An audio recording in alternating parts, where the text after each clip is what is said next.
प्रिय भगवत प्रेमी भक्तजनों, मैं डॉक्टर शांत स्वरूप पांडे महाराज दयाशंकर आज आपके समक्ष महाभारत युद्ध के एक ऐसे अप्रतिम वीर महान धनुर्धर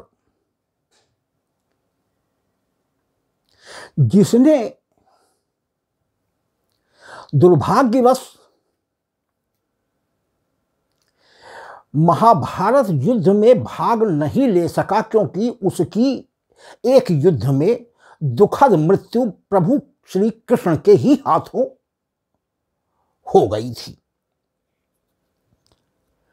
लेकिन हमारा महाभारत का ये महारथी महान धनुर्धर द्रोणाचार्य शिष्य अर्जुन और कर्ण से भी बड़ा धनुर्धर था, जिससे हमारे गुरु द्रोणाचार्य भी उसकी निपुणता को देखकर बिल्कुल किंकर्तव्य विमूढ़ और आश्चर्यचकित थे। भक्तों, इस महान धनुर्धर महापराक्रमी बलशाली भील निषाद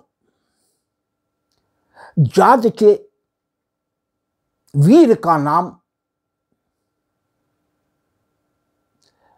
अधिदुम्न या अभय, जिसे बचपन में ही इसके कुल गुरु ने धनुर्विद्या शिक्षा देते हुए 5 वर्ष की अवस्था में ही इसकी एकाग्रता और निष्ठा देखकर इसका नाम एकलव्य रख दिया था, जिसका मतलब ध्येय बिल्कुल एक हो कि मुझे किसी भी प्रकार से विश्व का न बन सके तो सर्वश्रेष्ठ धनुर्धर बनना है। यह लगन इसके अंदर बचपन से ही व्याप्त हो गई थी। भक्तों, यदि महाभारत युद्ध में यह धनुर्धर हमारा जीवित होता तो ये निश्चित है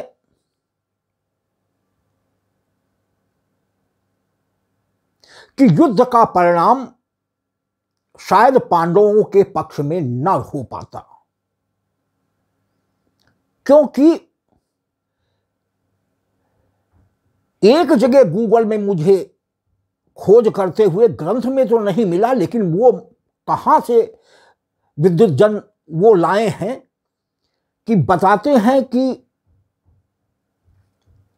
यह प्रभु श्री कृष्ण के पिता के छोटे भाई का पुत्र था, सद्यः पुत्र था, और एकलव्य के पिता हिरण्यधनु और माता सुलेखा को कोई संतान नहीं थी, लेकिन इसका पिता भी बहुत वीर था। प्रयाग के हिरण्यधनु जी भी बहुत बड़े वीर थे, और उनकी उस समय गिनती भारतवर्ष के श्रेष्ठ राजाओं यानी जैसे हस्तिनापुर, मेरठ, चेदी नरेश, चंदेली और मगध साम्राज्य यानी जहां का राजा जरासंध था, इत्यादि वीरों से इस राज्य में हिरण्यधन की गिनती थी। तो भक्तों, उन्होंने हिरण्यधन से संधि करने के लिए प्रभु श्री कृष्ण ने यह एकलव्य बालक, जो बाद में रानी सुलेखा और हिरण्यधन का पुत्र हुआ या पुत्र था, क्योंकि ग्रंथ में मुझे नहीं मिला। गूगल में एक जगह 2 लाइन की ये व्याख्या मिली है कि यह चाचा थी, चाचा का लड़का था जिसे गोद दे दिया था हिरण्यधन्यु को, और यही बालक बाद में चल करके रानी सुलेखा और हिरण्यधन्यु का ये पुत्र हुआ। और बचपन से ही इसकी, क्योंकि भील और निषादों का तीर और कमान ही मुख्य उस समय का अस्त्र शस्त्र हुआ करता था, तो पारिवारिक भी इतिहास था और इसमें लगन भी थी। इसीलिए उस समय के कुलगुरु से इसको अपेक्षित शिक्षा दिलाई गई। धनुर्धर तो हो गया, लेकिन इसके मन में सर्वश्रेष्ठ धनुर्धर बनने की अभिलाषा थी। भक्तों, अपने पिता हिरण्यधन्यु के मुख से इसने ये सुना था कि इस समय विश्व के सर्वश्रेष्ठ अस्त्र और शस्त्र के ज्ञाता और धनुर्विद्या के महान ज्ञाता गुरु द्रोणाचार्य जी हैं, क्योंकि द्रोणाचार्य जी ने अपने पिता भरद्वाज से भी अस्त्र और शस्त्रों की शिक्षा पाई। उसके बाद उस समय के और महान अस्त्र शस्त्र विशेषज्ञ अग्निवेश से उन्होंने इसकी शिक्षा दीक्षा गुरु द्रोणाचार्य की दिलवाई। और उसके बाद द्रोणाचार्य को विशेष रूप से जिस समय अपनी विद्याओं का दान करते हुए परशुराम जी आए थे, तो द्रोणाचार्य ने, विश्व के सर्वोत्तम हमारे अस्त्र शस्त्र के ज्ञाता परशुराम जी थे, तो इन्होंने जाकर के भरसक गुरुदेव की सेवा कर करके उनसे भी दिव्य अस्त्रों का, अस्त्र शस्त्रों का और दिव्यास्त्रों का संपूर्ण ज्ञान लेकर के उस समय के सर्वश्रेष्ठ गुरु द्रोणाचार्य जी हो गए। लेकिन द्रोणाचार्य जी को कृपाचार्य द्रोणाचार्य की इन विशेषताओं को देखते हुए भीष्म पितामह जी ने कृपाचार्य से अपने कुलवंश के यानी कौरव और पांडवों बालकों को शिक्षा न दिला करके जब यह श्रेष्ठता उन्होंने द्रोणाचार्य की देखी, तो उन्होंने द्रोणाचार्य से ही फिर पूर्ण शिक्षा दिलाने का फैसला कर लिया था। इसलिए ये द्रोणाचार्य जी उस समय के क्षत्रिय राजाओं के और कौरव और पांडवों के बच्चों को तो शिक्षा, अस्त्र शस्त्रों का ज्ञान दे ही रहे थे। शास्त्र के तो ज्ञाता पहले से ही थे, तो क्षत्रिय के लिए शास्त्र का ज्ञाता होना ही पर्याप्त नहीं होता है। क्षत्रिय धर्म का मतलब संपूर्ण प्रजा की रक्षा करने की ताकत आना, जिसके लिए अस्त्र शस्त्र का भी ज्ञान होना आवश्यक था। इसलिए द्रोणाचार्य जी की महत्ता और भी बढ़ जाती थी। भक्तों, बचपन का हमारे एकलव्य का नाम अभिद्युम्न था, जिसे प्यार से लोग अभय भी कहते थे। अक्सर निषाद भील समुदाय के लोग एकलव्य को हिरण्यधनु शिकारी का पुत्र भी कहा करते थे, क्योंकि आखेट में बहुत माहिर हमारे हिरण्यधनु जी थे। धनुष बाण के प्रयोग से कोई भी आखेट बच करके जाने नहीं पाता था, इसलिए ये कुशल शिकारी के रूप में भी उस समय मशहूर थे। हालांकि प्रयागराज के आसपास काफी बड़े क्षेत्र पर इनका साम्राज्य फैल गया, जिसकी राजधानी इन्होंने श्रृंगवेरपुर को बनाई, जो कौशल प्रदेश के अंतर्गत आता है, जिसका मालिक उस समय का निषाद राज केवट हुए हैं त्रेता में, जो कि हमारे प्रभु राम के सखा भी थे और उनके ननिहाल में कुछ दिन अयोध्या में श्री रहे भी हैं।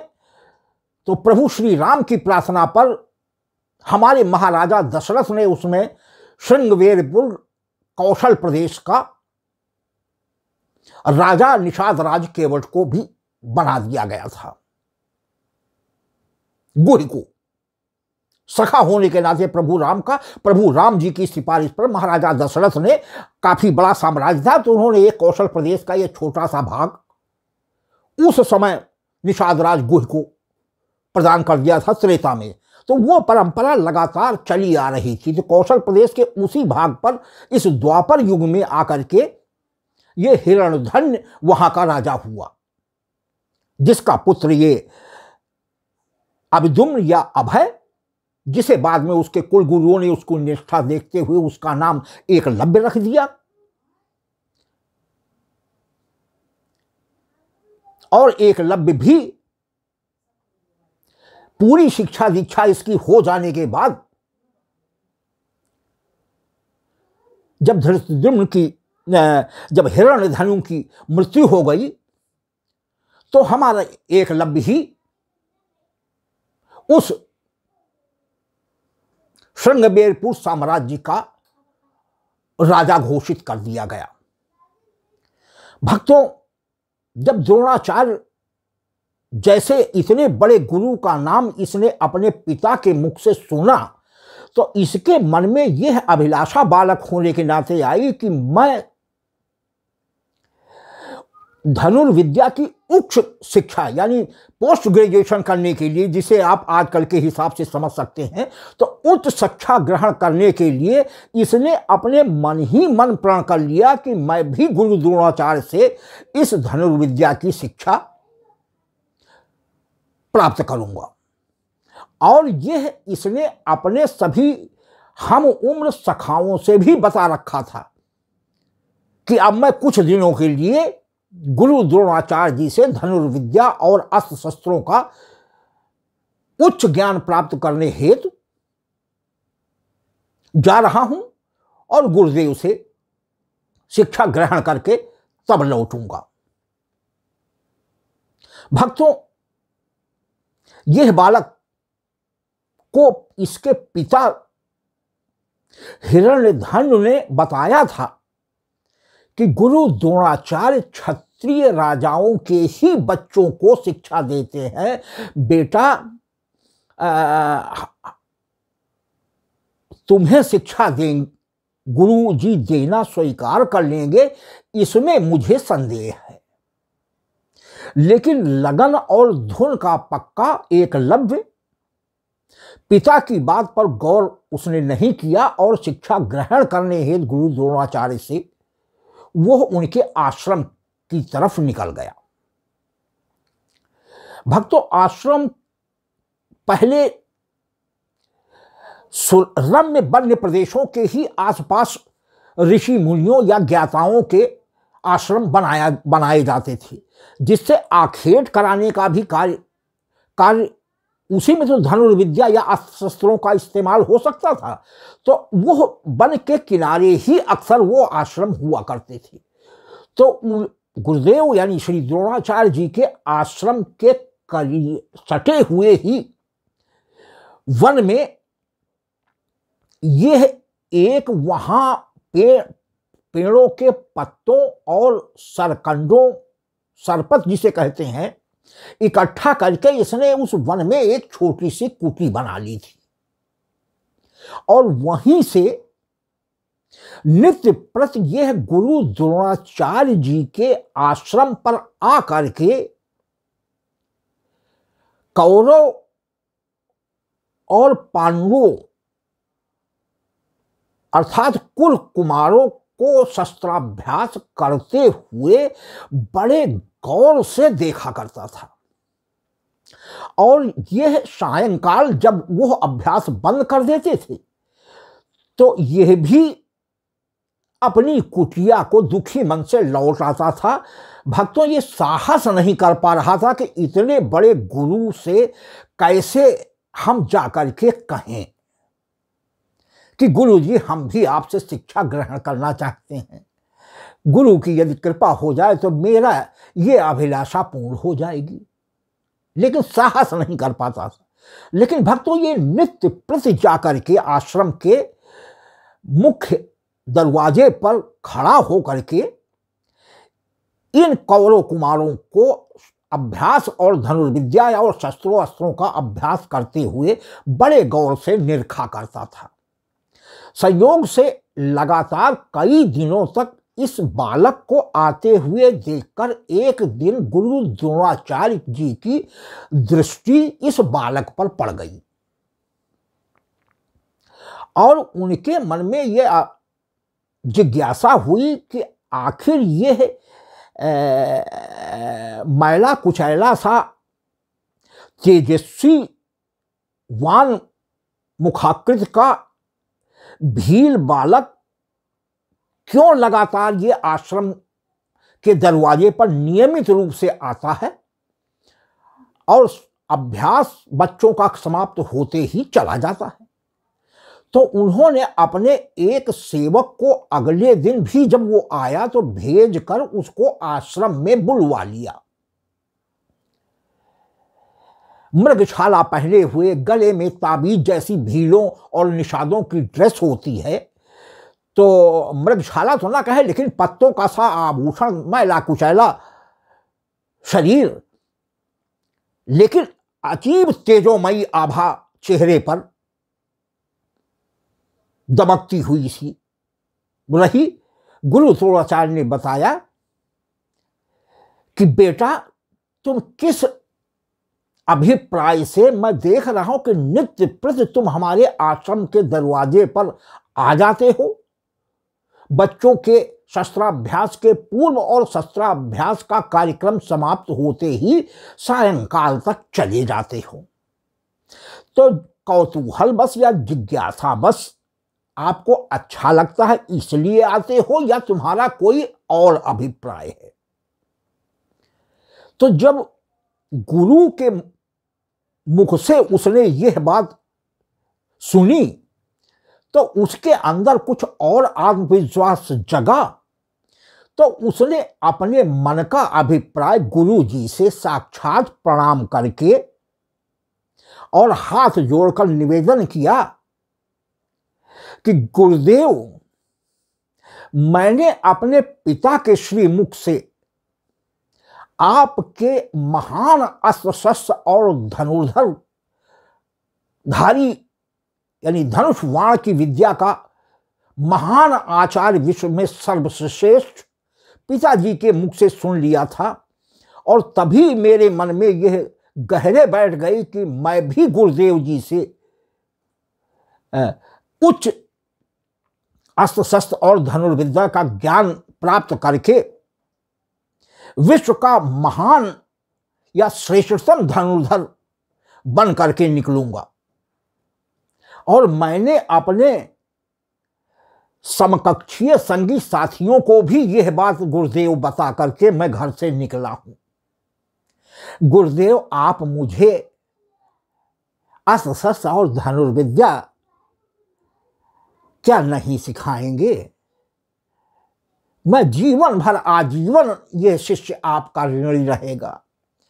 गुरुदेव, बड़ी आशा और उम्मीद लेकर के मैं तो प्रतिदिन आता था, लेकिन गुरुदेव मेरा साहस नहीं पड़ता था, इसलिए मैं लौट जाता था दुखी मन से। आज हमारे गुरुदेव की कृपा दृष्टि हुई जो मैं आज आपके समक्ष अपने मन की बात कहने में समर्थ हो सका हूं। तो उसने बताया, अपने पिता का नाम बताया, जबकि मैं हिरण्यधन्य निषाद राज श्रृंगवीरपुर के राजा का पुत्र अभिद्युम्न अभय या एकलव्य हूं। जैसे ही हिरण्यधनु का नाम सुना, द्रोणाचार्य ने तुरंत कहा कि मैं अच्छी तरीके से उस पराक्रमी, आपके पिता पराक्रमी वीर को जानता हूं, लेकिन बेटा मैं राजा महाराजाओं के पुत्रों को ही शिक्षा देने से फुर्सत नहीं पाता हूं और पूरा इतना सम्मान मुझे वहां से मिला है कि मैंने ये प्रण कर रखा है कि मैं क्षत्रिय राजाओं के ही पुत्रों को अस्त्र शस्त्र और धनुर्विद्या का ज्ञान दूंगा, अन्य किसी को मैं दे पाने में असमर्थ हूं। एकाएक एकलव्य के आंखों से आंसू बहने लगे। गुरुदेव के चरणों पर साष्टांग गिर गया और बार बार विनती करने लगा। तो हमारे द्रोणाचार्य जी ने कहा कि बेटा, चूंकि तुम्हारे मन में अभिलाषा है विश्व का महानतम श्रेष्ठतम धनुर्धुर बनने का, और मैंने विश्व का महानतम श्रेष्ठतम धनुर्धर बनाने का प्रण अर्जुन के लिए कर रखा है, इसलिए भी बेटा मैं तुम्हें अपना शिष्य बना पाने में असमर्थ हूं, क्योंकि मैंने अर्जुन को दुनिया का सर्वश्रेष्ठ धनुर्धर बनाने का प्रण किया है। तो तुम्हारी यह अभिलाषा मैं तुम्हें शिष्य बना भी लो तो भी पूरी नहीं हो सकती है। तो तुम अपने पिता से बेटा ये कहो कि वो किसी अन्य अच्छे गुरु से तुम्हें उच्च शिक्षा दिलाने का अवश्य प्रबंध करा देंगे। लेकिन इसने तुरंत कहा कि गुरु जी, मैंने भी मन में प्रतिज्ञा मैं करके घर से निकला हूं। पिताजी तो पहले से ही रोक रहे थे कि मैं आप ही से शिक्षा ग्रहण करूंगा, और गुरुदेव यदि आप शिक्षा नहीं देंगे तो मैं किसी अन्य से भी अब शिक्षा ग्रहण नहीं कर सकता। मैं क्या मुंह लेकर के वापस लौटकर अपने राज्य में जाकर के अपने सखाओं को और अपने पिता को दिखाऊंगा। तो गुरुदेव, अब मैं लौट कर भी नहीं जा सकता। लिहाजा बहुत दुखी मन से बार बार गुरुदेव के चरणों पर लेटा रहा। जब गुरुदेव ने अंतिम रूप में अपनी द्रोणाचार्य जी ने असमर्थता बता दी कि मैंने आप सर्वश्रेष्ठ धनुर्धुर बनाने का प्रण अर्जुन के लिए कर रखा है, इसलिए बेटा मैं तुम्हें शिक्षा दे पाने में असमर्थ हूं, मेरी मजबूरी है, और तुम किसी अन्य योग्य गुरु से शिक्षा ग्रहण करने के लिए स्वतंत्र हो। भक्तों, अनमने मन से दुखी भाव से यह बुझे दिल से अपनी कुटिया की तरफ धीमी धीमी चाल से लौटने लगा। लेकिन रास्ते में ही इसने मन में प्रतिज्ञा कर दी कि मैं जब तक धनुर्विद्या का में पारंगत नहीं हो जाऊंगा तब तक अपने गृह राज्य नहीं लौटूंगा। लिहाजा उसने उसी वन में जिस जगह अपनी पत्तों से और फूस से इकट्ठा करके छोटी सी कुटी बनाई थी, उसी में गया और लगे हुए बांसों के खपच्चे चीर कर उससे तो इसने धनुष बनाया डोरी लगा करके, और सरकंडों को तीक्ष्ण कर करके नुकीले बाण बना लिए, और गुरु द्रोणाचार्य की ही उसी जगह की मिट्टी लेकर के हूबहू द्रोणाचार्य की जो इसने साक्षात देखा था वैसी ही मूर्ति बना करके, और जंगल से पुष्प ला करके धूप दीप दे करके द्रोणाचार्य को ही अपना जो हूबहू प्रतिकृति इस सामने उसने मिट्टी की बनाकर रख ली। तो प्रणाम करके, नमन करके, पूजा करके, भोग लगा करके यह अपना धनुष बाण, वो बांस का बना हुआ धनुष और सरकंडे जो पर्याप्त मात्रा में जंगल में उपलब्ध रहते हैं, उन्हीं से इसने काट काट करके धनुष के आग से थोड़ा ज़्यादा बड़े साइज के तमामों बाण बना करके और अपने तरकश में रख करके गुरु द्रोणाचार्य की मूर्ति को प्रतिदिन साष्टांग प्रणाम करके जंगल में निकल आता कुछ दूर, और लक्ष्य बना करके कोई एक लक्ष्य रख देता, उसकी दूरी भी स्वयं ही वो निर्धारित करता, और लगातार प्रातः से लेकर के और सायंकाल होने तक पूरे मनोयोग से इसने धनुर्विद्या का अभ्यास करना प्रारंभ कर दिया। यह इसकी क्रिया उसके बाद आकर के भोजन, जो कुछ भी कंदमूल फल इत्यादि या जो भी जंगलों से मिल जाता था उसका बना करके भोजन बना करके ग्रहण करता था। गुरु जी को भोग लगा करके सुबह और शाम दोनों वक्त पूजा करके धूप दीप नैवेद्य और पुष्प चढ़ा करके साष्टांग दंडवत करके तब भोजन करके और विश्राम करता था, सोता था। यह क्रिया इसकी कई महीनों तक लगातार चलती रही। फलस्वरूप दिनों दिन इसकी धनुर्विद्या में निखार आता चला गया। इतना निखार आ गया कि अब यह आवाज पर भी निशाना लगाने लगा। कोई चीज बना करके डोरी से खींच लेता था और आवाज जैसे होती थी उस लक्ष्य पर वो मार देता था। और विभिन्न दूरियों का भी इसने समुचित अभ्यास कर लिया, चाहे वो नजदीक का लक्ष्य हो, चाहे कुछ मध्य का हो, चाहे कुछ दूरी का हो, और पूर्णतया कुशल होने की ओर ये बढ़ चला। भक्तों, एक दिन की बात है कि हमारे गुरु द्रोणाचार्य जी कौरव पुत्रों और पांडवों पुत्रों और आश्रम में मौजूद अन्य शिष्यों को लेकर के सिखाए गए शस्त्राभ्यासों के परीक्षण के लिए आखेट कराने जिस वन में ये एकलव्य पास का वही वन है जहां उसकी कुटी थी, उससे कुछ ही दूरी पर आखेट के लिए ये सुबह ही निकल गए। भक्तों, इनके आश्रम में एक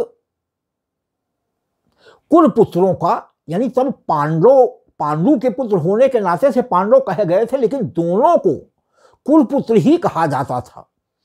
तो उनका एक पालतू जब कभी आखेट पर वनों के लिए निकलते थे तो उस पालतू कुत्ते को भी अवश्य ले जाते थे। आज भी वो साथ में ले गए थे। और यह प्रातःकाल की शुभ बेला में एकलव्य अपने नियमित अभ्यास पर बिल्कुल ध्यान मग्न होकर के शस्त्राभ्यास की प्रैक्टिस ये कर रहा था। दिनचर्या इसकी हो गई थी। उसी समय संयोग से वो कुत्ता भ्रमण करता हुआ एकलव्य की कुटी में आ गया, कुटी के दरवाजे पर आ गया और इसकी अजीब बनवासी ड्रेस देख करके आश्चर्यचकित, कोई राजा महाराजाओं वाले बालकों की वेशभूषा तो थी नहीं, तो ये पेड़ों के पत्तों का और उसके बलकल का लंगोट टाइप की वो पहनकर ऊपर से भी बलकल का वस्त्र डाल लेता था, बीच में छेद करके छाल उतार करके।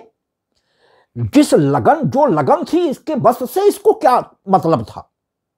एकाग्र होकर के ये अपनी धनुर्विद्या में अभ्यास में मगन था। वह कुत्ता कुल पुत्रों का, यानी गुरु द्रोणाचार्य जी के आश्रम का वो कुत्ता लगातार भूखता रहा, जिससे हमारे एकलव्य का ध्यान कई बार भंग हुआ और उन्होंने भरसक उस कुत्ते को भगाने का प्रयास किया, आवाज भी करी, लेकिन उसने भौंकना बंद नहीं किया। भक्तों, फलस्वरूप परेशान होकर के जब अभ्यास वो नहीं करने, उससे लक्ष्य भटक रहा था तीरों का, तो उसने एक साथ 7 बाणों को एकलव्य ने मार कर द्रोणाचार्य के आश्रम के उस कुत्ते में के मुख के ऊपर इस प्रकार संधान किया कि बगैर चोट लगे हुए, कहीं भी मुख के अंदर कुत्ते को चोट नहीं लगी, और उन्हीं 7 बाणों को इस प्रकार से संधान किया कि कुत्ते का मुंह बाणों से बंद हो गया और भूखना भी उसी के साथ कुत्ते का बंद हो गया।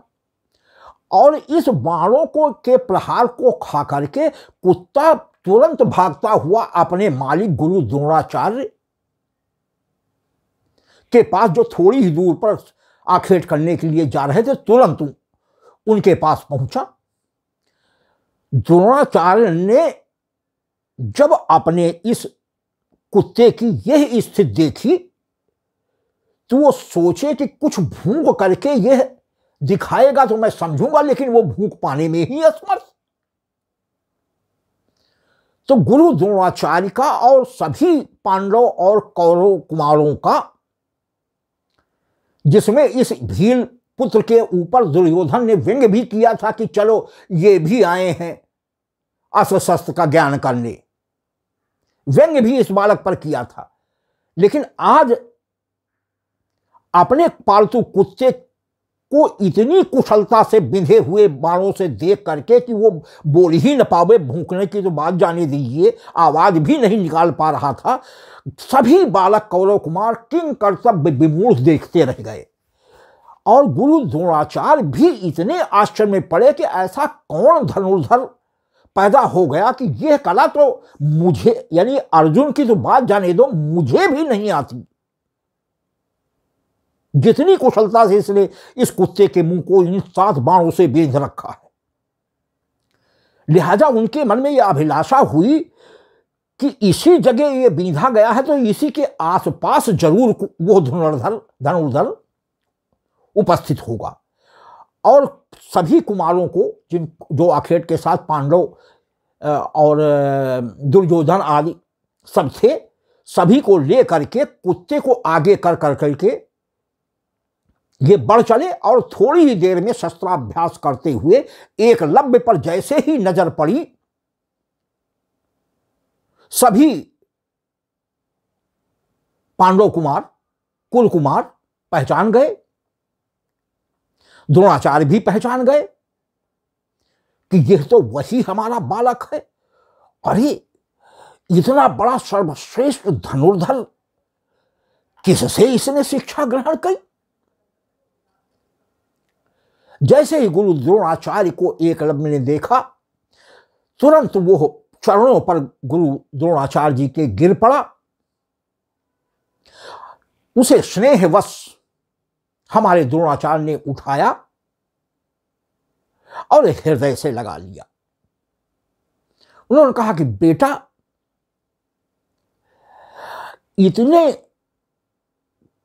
कुशल धनुर्धर, जिसने इतनी कुशलता से 7 ही बाणों में इस कुत्ते का भूखना बंद कर दिया और कहीं भी उसके मुख में चोट नहीं आई, बेटा किससे तुमने ये शिक्षा ग्रहण कर की? मैं तुम्हारी इस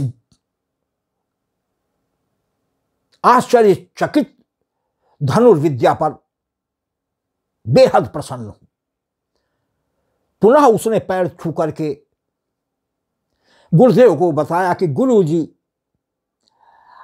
आपने जिस दिन जब हमें शिक्षा देने में अपनी असमर्थता व्यक्त की, तो मैंने तो मन ही मन ये प्रण कर लिया था, आपको मैं गुरुदेव पहले ही मान चुका था, तो दूसरे गुरु करने का सवाल नहीं था। गुरुदेव वहां से आकर के मैंने आपकी, चलिए मेरी इस कुटी में आपकी मूर्ति बना करके मैं प्रातः और सायंकाल विधिवत पूजा अर्चना कर करके आप ही से प्रेरणा पा करके मैं ये अभ्यास लगातार कई महीनों से कर रहा हूं। जो कुछ भी मैं इस समय बन सका हूं, गुरुदेव, सब आपकी कृपा है। जब द्रोणाचार्य ने कुटिया में गए और उन्होंने साक्षात अपनी मूर्ति देखी, तो उन्हें अपनी गलती पर बहुत पछतावा हुआ कि ऐसे योग्य बालक को हमने प्रत्यक्ष शिक्षा न दे करके बहुत बड़ा अपराध मैंने किया है। और तत्काल प्रसन्न हो गए और उस बालक से तुरंत ही मन में यह बात आ गई कि इससे तो हमारे अर्जुन और कर्ण भी कभी जीत नहीं सकती। ऐसी विलक्षण प्रतिभा का धनी यह बालक। तुरंत उन्होंने एकलव्य से कहा कि बेटा, यदि तुमने हमें अपना गुरु मान लिया है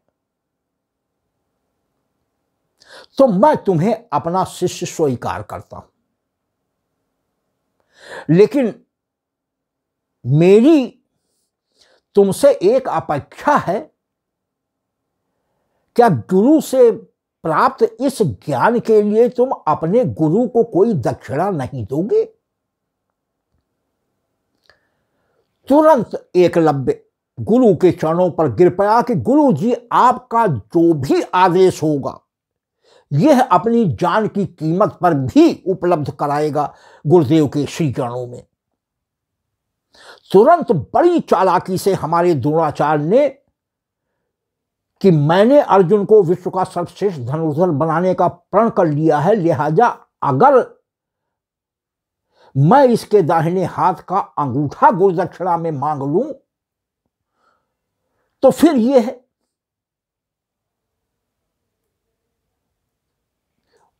सर्वश्रेष्ठ धनुर्धर किसी भी तरीके से नहीं बन सकेगा। उन्होंने तुरंत अपने हृदय की यह बात अर्जुन को ही सर्वश्रेष्ठ धनुर्धर बना रहने देने के लिए एकलव्य के दाहिने हाथ का अंगूठा मांग लिया। एकलव्य ने तत्काल अपनी कमर में भीलों के पास कमर में छाल की ही बनी हुई कुशलता से बेल्ट में कृपाण भी छोटी सी कटार या चाकू अवश्य कर उस समय की वेशभूषा के हिसाब से बंधा रहता था, तो बंधी कटार से तत्काल उसने अपने दाहिने हाथ का अंगूठा काटकर गुरुदेव के चरणों पर रख दिया। गुरुदेव ने भी बुझे मन से अपने शिष्य का वो दाहिने हाथ का अंगूठा स्वीकार किया, अपने को कोसते हुए। कौरव और पांडव पुत्र की तो लज्जा की कोई सीमा ही नहीं रह गई। एक तरीके से पहले ही उन्होंने मन ही मन एकलव्य से अपनी हार स्वीकार कर ली। भक्तों, तो मन के हारे हार है, मन के जीते जीत। तो वो महारथी कौरव और पांडव पक्ष के यानी युधिष्ठिर, भीम, अर्जुन, नकुल, सहदेव और दुर्योधन, दुशासन, विकर्ण आदि कौरव पुत्र, अन्य क्षत्रिय राजाओं के बच्चे, जिन्होंने पहले से ही मन में एकलव्य से अपनी हार मान ली है भक्तों, तो यदि वो एकलव्य महाभारत युद्ध में भी जीवित होता तो वो पांडवों के पक्ष में तो जा नहीं सकता था, क्योंकि प्रारंभ से ही हिरण्यधन की मित्रता कौरव पक्ष के मित्रों से थी और इसकी गणना हस्तिनापुर, मगध, मथुरा, चंदेल, चेदी आदि साम्राज्यों के समकक्षीय थी। और इसीलिए हिरण्यधन को अपने पाले में करने के लिए प्रभु कृष्ण ने जो पहले गूगल में प्राप्त 2 लाइनों के इस संदर्भ को मैंने आपके समक्ष निवेदित किया है, हालांकि मैं ग्रंथ में नहीं पाया हूं, तो इससे संदेह करने के लिए कि यह वीर भविष्य में होने वाले, क्योंकि प्रभु तो अंतर्यामी थे, वो जानते थे कि आगे क्या होने वाला है और यह वीर जिस भी तरफ रहेगा उसकी जीत करीब करीब निश्चित हो जाएगी। तो इन्होंने पहले ही संधि का प्रस्ताव किया था, दे दिया था अपने चाचा के पुत्र को, जिसे एकलव्य कहा जाता था, लेकिन ग्रंथ में यह सुलेखा और हिरण्यधन से हुआ पुत्र ही बतलाया गया है। तो भक्तों, यह कौरव और पांडव पुत्र स्वयं में पराजित सा मुंह लेकर के बड़े बुझे मन से गुरु द्रोणाचार्य जी सभी बच्चों को लेकर के अपने आश्रम में लौट गए। अंगुष्ठ विहीन हो जाने के बावजूद इसकी लगन में एकलव्य के कोई कमी नहीं आई। भक्तों, इसने मध्यमा और तर्जनी इन 2 उंगलियों के ही सहारे पुनः अभ्यास धनुर्विद्या का करना जारी रखा और कुछ ही महीनों के रातों दिन इसे जाड़ा गर्मी बरसात की भी याद नहीं रहती थी। जब ये प्रातःकाल शस्त्र अभ्यास करने निकल जाता था तो सायंकाल ही अंधेरा जब होने का समय होता, सायंकाल के बाद कोई अभ्यास या युद्ध पहले लड़े ही नहीं जाते थे, ना किए जाते थे, नियम का अक्षरशः पालन किया जाता था। तो सायंकाल होने के पूर्व यह लौट आता था। तो लगातार मध्यमा और तर्जनी से उंगली से इसने अभ्यास जारी रखा। और भक्तों, आज जो मौजूदा तीरंदाजी का खेल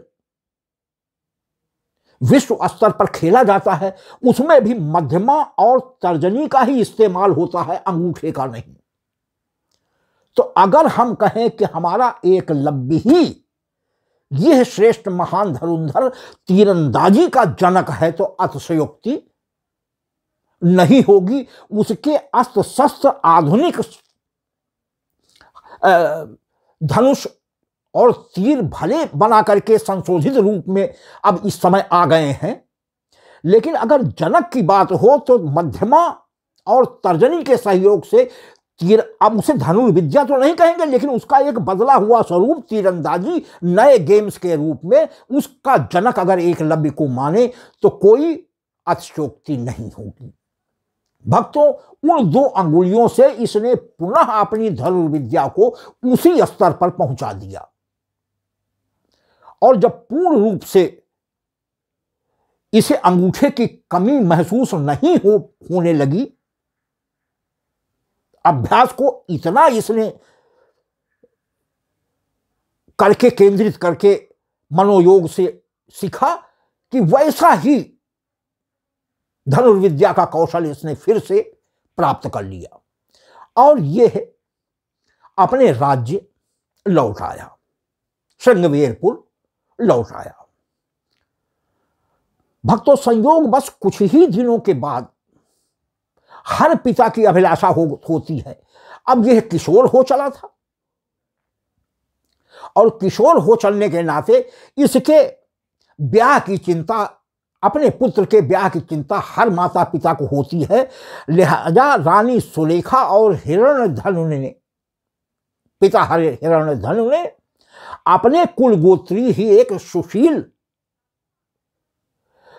लड़की सुनीता से कर दिया, ब्याह कर दिया। भक्तों, एकलव्य और सुनीता से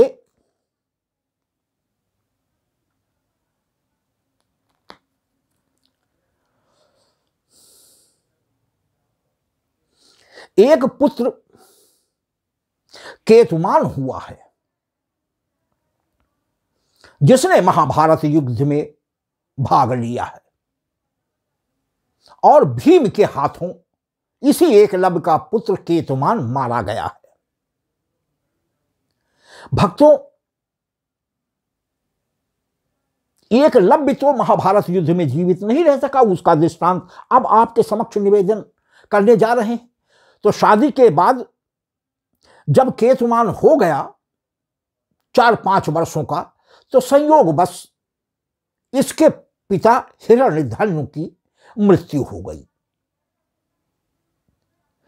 पिता की मृत्यु के बाद श्रृंगवेरपुर का, यानी प्रयाग के तटवर्ती उन सभी प्रदेशों का जिसकी राजधानी श्रृंगवेरपुर थी, इसको राजा बना दिया गया। अब एकलव्य श्रृंगवेरपुर का पिता के न रहने पर राजा घोषित हो गया। कुशल और महान धनुर्धर एकलव्य इतने से कहां रुकने वाला था। उसने अपने राज्य की सीमाओं का एक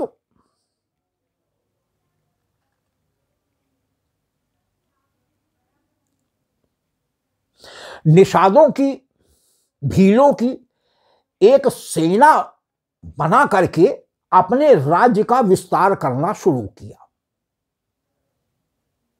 भक्तों, राज्य का विस्तार करते करते यह हस्तिनापुर से तो नहीं भिड़ा,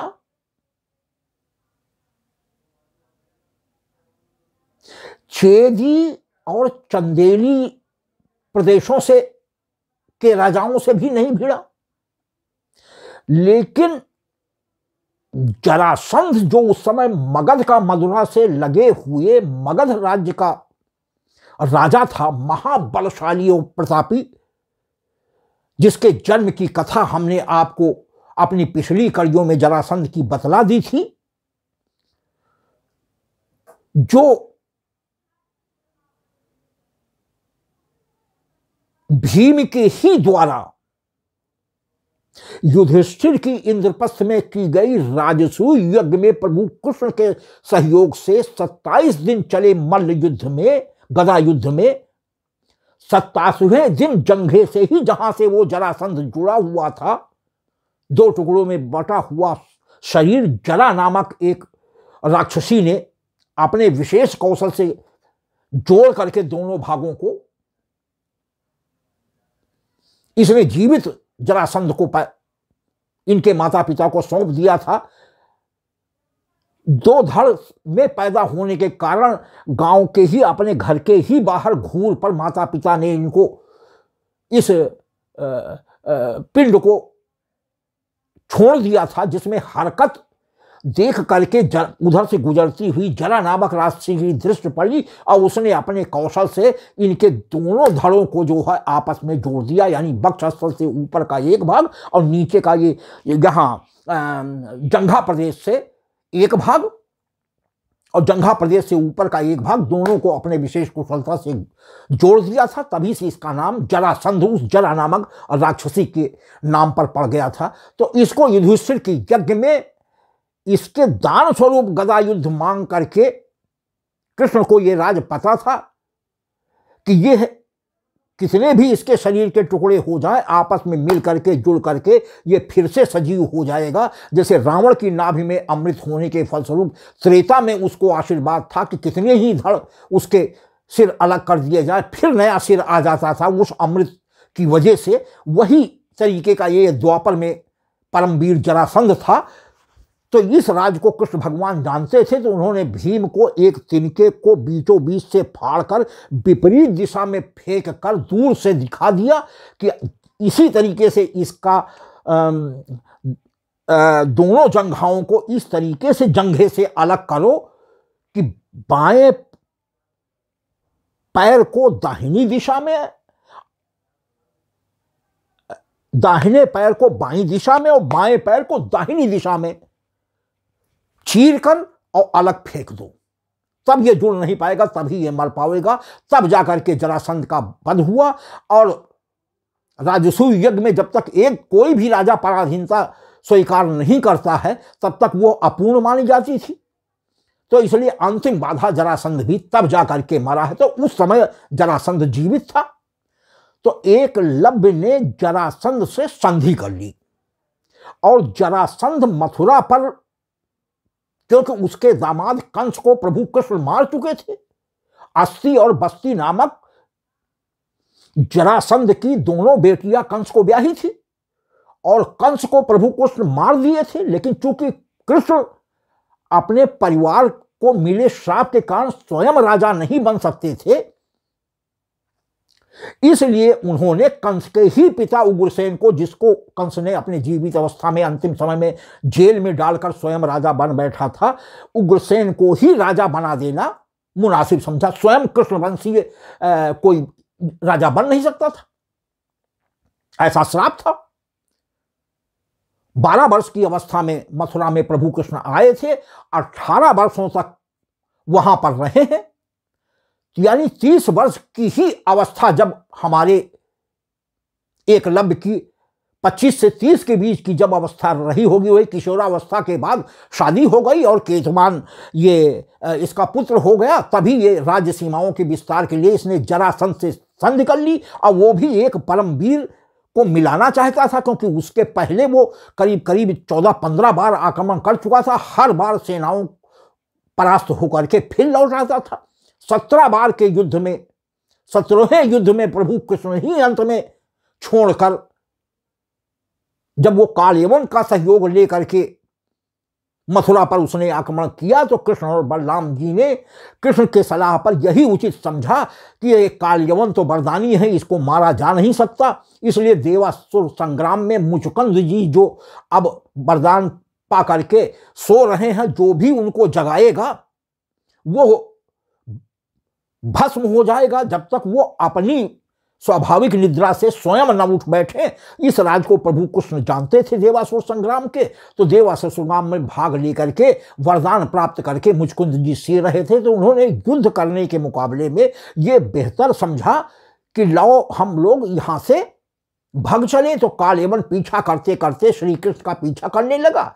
उन्होंने अपना पीताम्बर जहां मुचकुंद सोए थे, मुचकुंद जी के ऊपर अपना पीताम्बर उड़ा दिया। कालयवन पीछा करके जब आया तो देखा कि अरे वो छलिया तू कायर बन करके जो है वो रणछोड़ बन करके भाग रहा है और यहां आकर के लेटा हुआ है। तो उस पर्वत गुफा के किनारे जैसे ही उसने पीताम्बर खींचा तो वहां तो वो तो प्रभु कृष्ण का पीताम्बर था जो छल ही था। जैसे ही हमारे मुचकुंद की नींद खुली और उन्होंने कालयवन को देखा, देखते ही कालयवन भस्म हो गया। तो बगैर मारे जब मर जाए तो युद्ध करने की क्या जरूरत। और भगवान वहां से करीब 29 या 30 वर्ष की अवस्था में छोड़कर द्वारिका चले आए। पहले से ही द्वारिका नगरी की स्थापना कर दी थी और वहां पर भी कालयवन का जब वो हो गया तो जरासंध से अब युद्ध करना उन्होंने मुलाजिम नहीं समझा। तो प्रभु कृष्ण वहां से तभी से उनका एक नाम रणछोड़ पड़ गया है। तो वो जरासंध भी कृष्ण को पराजित करने के लिए, यानी कृष्ण तो भले राजा उग्रसेन थे लेकिन रक्षा तो मथुरा के श्री कृष्ण और बलराम जी कर रहे थे। और 15 बार तक वो हार चुका था, लेकिन उसने हिम्मत नहीं हारी थी अपने दामाद कंस की मौत का बदला लेने के लिए, क्योंकि उसको दोनों बेटियां विधवा होकर के जरासंध के ही पास आकर के रह रही थी।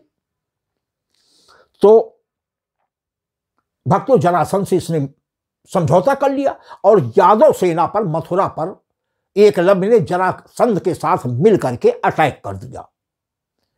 और महान धनुर्धर, अंगूठा भले न रहा हो लेकिन तर्जनी और मध्यमा से ही धनुर्विद्या का इतना बड़ा उस्ताद था कि हजारों यादव सेना को ये अपने धनुष्मान और अपने युद्ध कौशल से गिराता हुआ हाहाकार मच गया यादव सेना में। कृष्ण जी निकलकर बाहर आए कि देखे तो ऐसा जरासंध से तो हम 15 बार करीब लड़ चुके हैं, तो इतना बड़ा महारथी तो कोई था नहीं जो इतना बड़ा नरसंहार यादव सेना का करने में समर्थ हो। ये कौन सा महावीर आ चुका। और जैसे ही वो निकलकर अपने बाहर आए हैं, उन्होंने 4 अंगुलियों से धनुष बाण चलाते हुए जब इस एकलव्य को देखा है तो उनके आश्चर्य का ठिकाना नहीं रहा, क्योंकि अंगूठे के बगैर धनुष बाण चलाने वाला पहली बार उन्होंने देखा था। और कृष्ण तो अंतर्यामी थे, वो जान गए कि इसके जीवित रहते, एकलव्य के जीवित रहते आगे आने वाले युद्ध में, महाभारत युद्ध जो कौरव पांडवों के बीच में लड़ा जाएगा, निश्चित रूप में यह कौरव सेना के साथ होगा और हमारे होते हुए भी पांडवों को विजय दिला पाना असंभव कर सकता है ये परमवीर। लिहाजा उन्होंने अपनी सेना को भी पराजित होते देखकर अपने सुदर्शन चक्र से एकलव्य को मार डाला, गला काट दिया। इस प्रकार भक्तों, एक सर्वोत्तम वीर का अंत प्रभु कृष्ण ने अपने हाथों से कर करके उसी समय, यानी अपने आयु के 30 वर्ष के ही उम्र में पांडवों की विजय सुनिश्चित कर दी थी। इतना बड़ा महापराक्रमी हमारा एकलव्य भक्तों हुआ है, जो महाभारत युद्ध में प्रभु कृष्ण की चाल की वजह से भाग नहीं ले सका। अन्यथा बर्बरीक के पास जो 3 अस्त्र थे कि पराजय को भी जीत में बदलने की सामर्थ्य उसके 3 बाणों में थी, उसी किस्म का ये हमारा परमवीर सुलेखा और हिरण्यधन्यु का पुत्र अभिद्युम्न या अभय या एकलव्य था, जिसको प्रभु ने 30 वर्ष की ही आसपास की आयु में मार दिया था। फलस्वरूप हमारा यह वीर महाभारत युद्ध में भाग नहीं ले सका। हालांकि उसका पुत्र केतुमान ने भी पांडवों की सेना में काफी हाहाकार मचाया, लेकिन अंत में जाकर के भीम के द्वारा केतुमान मारा गया। तो भक्तों, ऐसे परमवीर का भी उल्लेख आपकी ज्ञान में वृद्धि करने के लिए बता देना मैंने परम आवश्यक समझा। अन्यथा आज महाभारत युद्ध के अंतिम 8 दिन के युद्ध का वर्णन सुनाने का मैंने आपसे वादा किया था भक्तों, लेकिन यह हमारा एक परमवीर का परम साहसी वर्णन छूट जाता जो उसके साथ अन्याय होता, क्योंकि स्वयं महाभारत ग्रंथ में वेद व्यास जी ने इसको सर्वश्रेष्ठ धनुर्धर का घोषित किया था और अध्याय के रूप में इसका वर्णन किया है। तो मेरे लिए भी आपको जो कुछ जानकारी मुझे हो सकी थी बता देना मैंने अपना धर्म समझा। आपके ज्ञान में या तो ताजगी अवश्य आप अपने को महसूस कर रहे होंगे भक्तों। इसके अतिरिक्त एक बिंदु और रह गया था जिसको भी आज ही की इस कड़ी में मैं आपके समक्ष स्पष्ट कर देना चाहता हूं कि भक्तों, अक्सर कुछ भक्तों ने यह पूछा था कि कौरव पुत्र यानी धृतराष्ट्र और गंधारी के 100 पुत्र और 101 पुत्री अर्थात 101 संतानें ही थी, तो युयुत्स नामक पुत्र जो कि दासी से पैदा हुआ था वो भी तो दुर्योधन का पुत्र हुआ। तो भक्तों, आप उसमें संशोधन कर लें। ये बात सत्य है कि धृतराष्ट्र जब युधिष्ठिर जी पांडु की तरफ पहले पैदा हो गए तो इनके मन में भी यह लालसा आई कि आज तक हमारे कोई संतान नहीं हुई है और अगर होनी होती तो गंधारी से अब तक हो गई होती। तो निराशा इनके मन में जागृत हो गई। फलस्वरूप इन्होंने सेवा भाव करने के लिए जो दासी थी उससे भी हमारे धृतराष्ट्र ने, जो उनके मायके से गंधारी के साथ ही आई थी विदा होकर के सेवा शुश्रूषा के लिए, पहले बेटी की विदाई के साथ राजा महाराजा एक उसकी सेवा करने के लिए दासी भी भेजने की परंपरा रही थी। उसी के क्रम में यह दासी थी। तो इन्होंने अपना भी वंश चलाने के लिए कि पता नहीं गंधारी से कोई पुत्र हो या ना हो, इसलिए ये दासी से भी संबंध बना लिए थे।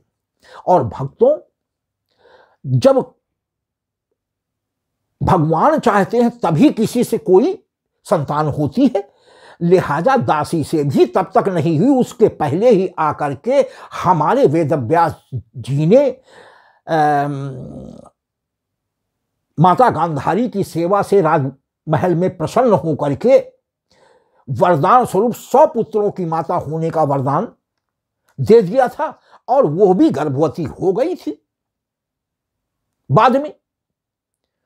लेकिन धृतराष्ट्र के मन में यह अभिप्राय था कि मैं भी संतान पैदा करके भले भी वो दासी से हो, राज्य का उत्तराधिकारी तो कोई होना चाहिए। लेकिन वो भी भक्तों, दासी से वो पुत्र जो 102 यानी 100 पुत्र और 1 पुत्री दुश्शला तो गंधारी से हुई, और युयुत्स नामक ये 101वां पुत्र अर्थात कुल मिलाकर के 102।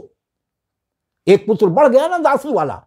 संयोग से ये दासी का पुत्र भी उसी दिन हुआ जिस दिन 2 वर्ष उस गड्ढे में, कुछ जगह पे कुछ विद्वानों ने उसको चौड़े मुंह का घड़ा बताया है, लेकिन हमारे वेदव्यास जी ने उस जगह 101 गड्ढे बनवाए थे और उसमें घृत भरा दिया था और उसमें पिंड पर ठंडा जल गंधारी द्वारा छिड़कने के फलस्वरूप हुए 101 टुकड़ों को क्रमशः प्रत्येक कुंड में रखकर उस कुंड का तापमान गर्भ में पल रहे शिशु के समान गर्भद्रव के ही बराबर रख करके उनको बढ़ने का मौका दिया था। लेकिन 9 महीनों में वो परिपूर्ण शिशु बन करके नहीं निकल सके, उसके बनने में 2 वर्ष की अवधि लग गई थी।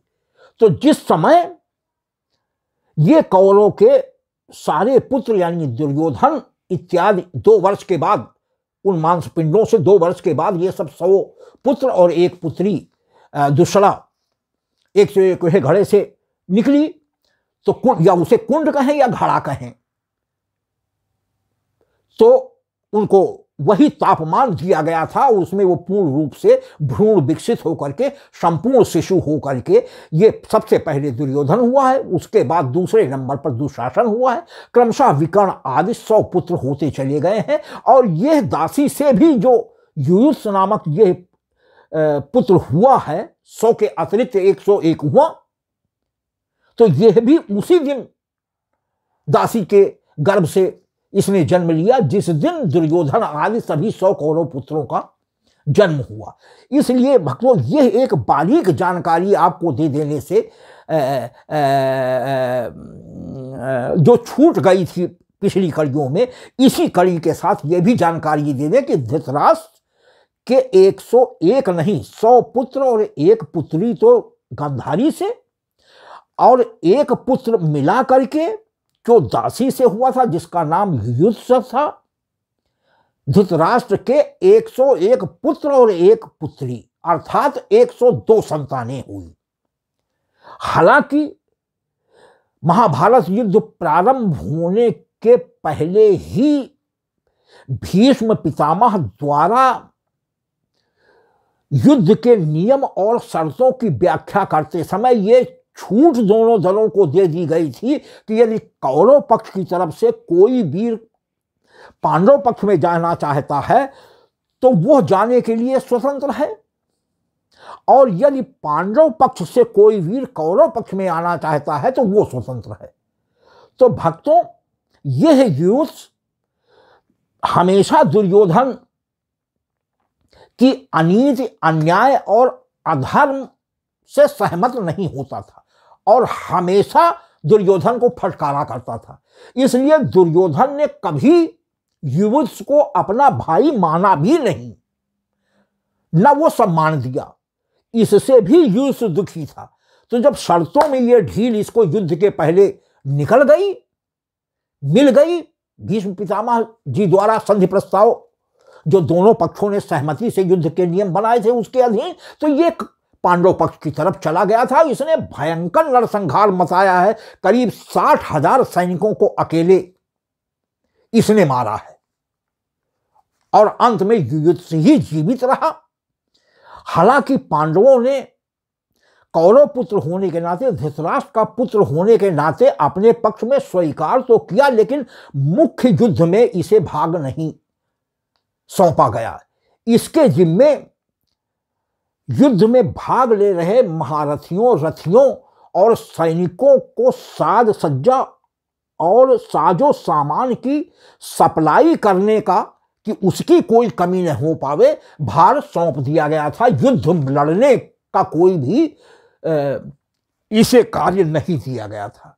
और भक्तों, उसके बाद जब स्वर्गार युद्ध समाप्त होने के बाद काफी समय के बाद जब प्रभु कृष्ण भी अपने स्वधाम को चले गए, 125 वर्ष से कुछ अधिक आयु, यानी जो बड़े बड़े ग्रंथकारों ने, वैज्ञानिकों ने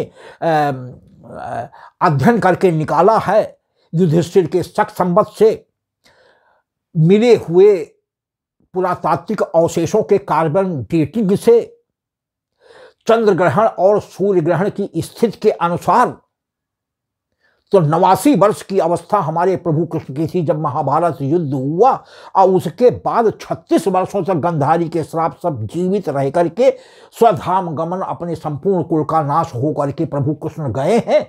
और उनके मृत शरीर का दाह संस्कार अर्जुन कर करके जब लौटे हैं तो वज्रनाभ को अर्जुन श्री कृष्ण के प्रपौत्र वज्रनाभ को, उनकी सभी रानियों को ला करके इंद्रप्रस्थ में व्यवस्थित कर दिया। और इंद्रप्रस्थ का राजा